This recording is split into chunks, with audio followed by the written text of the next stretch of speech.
justiça muito conservadora e ainda ligada à memória do Reich de Wilhelm II, do Reich que foi derrubado pela República de Weimar. Então, quando os nazistas faziam as suas violências, as suas atrocidades, os juízes faziam vista grossa. Então, eles faziam vista grossa. Por quê? Porque era um grupo muito nacionalista. Estes juízes tinham a memória daquele império nacionalista alemão e eram também, como classe judicial, profundamente insatisfeitos com a República de Weimar.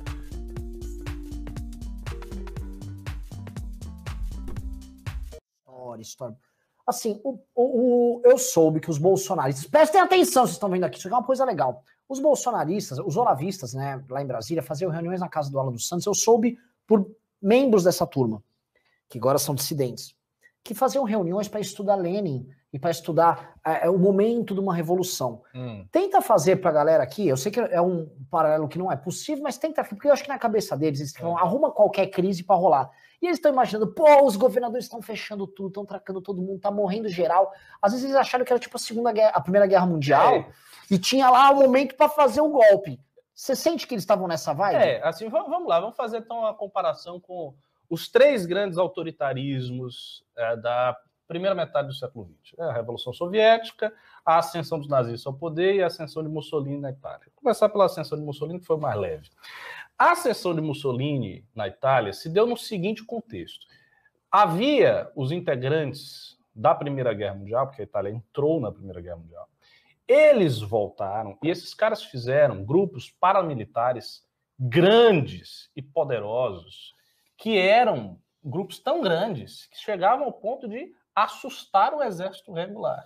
Esses caras, eles começaram a percorrer o interior da Itália, tomando prefeitura na marra, batendo nos prefeitos. Imagina, como se você tivesse uma militância bolsonarista armada, fortemente armada, que voltou da guerra, e que está, sei lá, entrando nas cidades aí do interior de São Paulo e tomando prefeitura e descendo pau na galera. Carteirinhas entrou em Ouro Preto, aí chegou lá em Ouro Preto, chega lá... Quebrou a galera toda, entrou lá, tomou a prefeitura na marra, porque os fascistas faziam isso mesmo. Né? E isso sem falar, né, houve toda uma greve, assim, uma greve generalizada nessa época, e os fascistas foram usados como instrumento pela burguesia, isso é uma realidade, para oprimir os grevistas, quebrar os sindicalistas na porrada, né, dissolver núcleos de partidos de esquerda e tal. E eles fizeram isso. Então, quando Mussolini sobe ao poder, como é que ele sobe? Ele faz uma chantagem ao rei, ao Vittorio Emanuele, dizendo mais ou menos o seguinte: olha, a gente tem aqui militância em tudo que é lugar, os caras são fortemente armados, a gente tem uma disciplina, e se você não ceder aí um espaço para o poder, porque na época o Partido Fascista já existia enquanto partido, ou seja, ele já tinha um partido, também coisa que o Bolsonaro nem tem, o Bolsonaro não tem nem partido, que dirá um grupo paramilitar. Se você não fizer isso, a gente vai fazer uma grande marcha pela Itália inteira, que foi a famosa Marcha sobre Roma, e foi assim que ele se tornou a parte integrante do poder da Itália. E no auge do autoritarismo fascista, ele não conseguiu montar um sistema totalitário.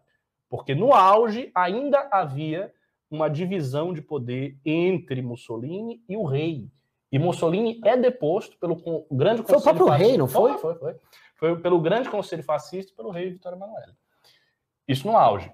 Os nazistas, se você olhar, antes dos nazistas subirem ao poder, eles tiveram, em 1928, eles tiveram pouquíssimo voto.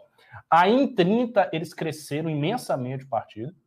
Aí se tornou realmente um partido muito grande. Só que até eles assumirem o poder, isso é uma coisa até que o historiador inglês, o Richard Evans, que é um grande especialista em nazismo, fala, eles fizeram uma campanha de violência generalizada. Os primeiros campos de concentração nazistas, eles não foram para judeus. Eles foram campos de concentração para opositores do nazismo, antes de assumir o poder. Né? Hitler, de fato, começa a assumir o poder em 1933. Isto é antes. E o que acontecia? Eles faziam esses campos e eles jogavam lá os social-democratas, os comunistas, figuras que eles não queriam, depois os católicos, do Partido do Centro Católico, e na base da violência. Tem um episódio mesmo de um dos líderes do movimento social-democrata, que o cara foi obrigado a engolir, a beber urina e óleo de rícino, e foi espancado até perder os sentidos. Então era deste jeito. Assim, o Richard Evans descreve vários desses episódios de extrema violência contra figuras importantes da política da época. Pra vocês terem noção de como era o clima. E na Rússia nem se fala. A Rússia estava em guerra civil. A Rússia teve um governo provisório anterior a Lenin. Antes da Revolução de Outubro, teve uma pré-revolução já montada. A Rússia... Kerensky.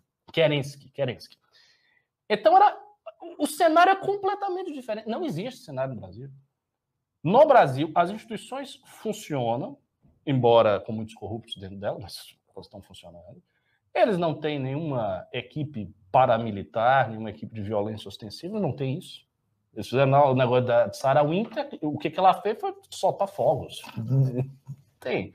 Então, eles não dispõem de meios de fazer, eles não têm o mesmo contexto, não há um contexto de sublevação popular, não há nada disso. O que eles tiveram foi o rebotalho, foi o resíduo das manifestações que nós tivemos e que serviram de pressão parlamentar para o impeachment.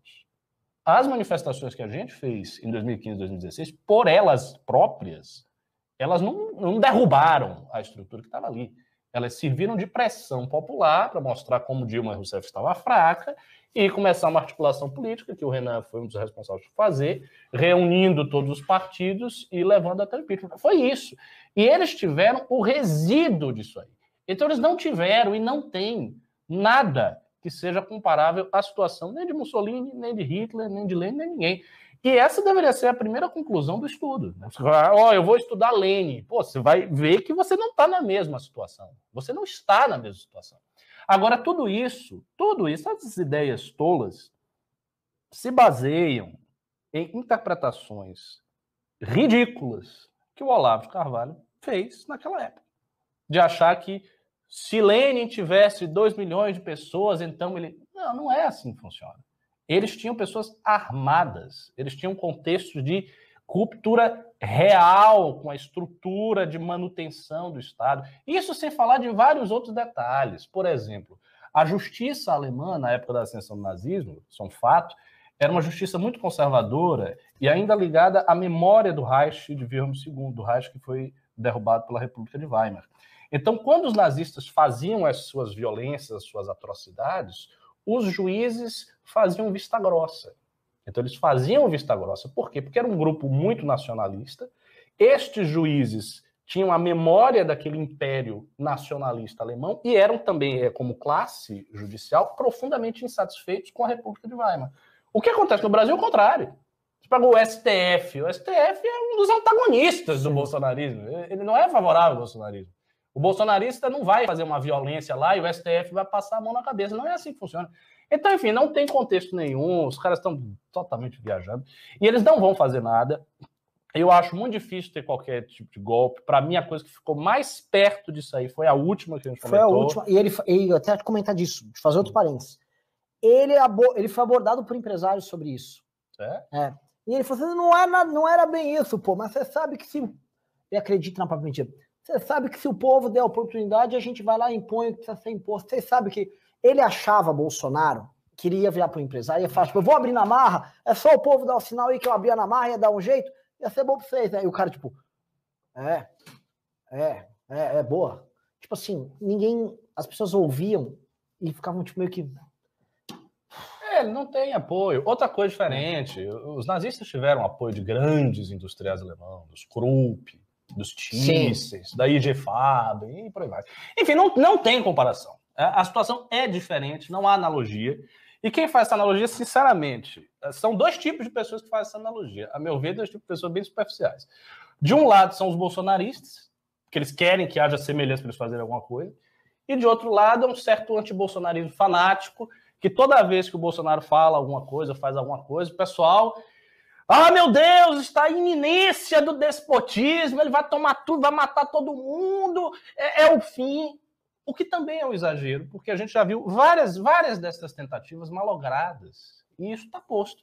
Então, assim, Bolsonaro não tem esse meio, ele não tem um auxílio emergencial, ele não tem o beneplácito dos partidos, ele tem apenas uma coalizão muito provisória e sustentada por bases frágeis e contraditórias, a gente já comentou isso várias vezes, há uma contradição do orçamento, do interesse dos parlamentares, do interesse do mercado, por aí vai. Ele não tem o apoio da burguesia, ele não tem o apoio dos mercados, ele tem apenas uma junção dessas figuras da Faria Lima, eu ia falar dessas figuras da Faria Lima, que também, se vê outro cara... Se vê outro, estão. Agora,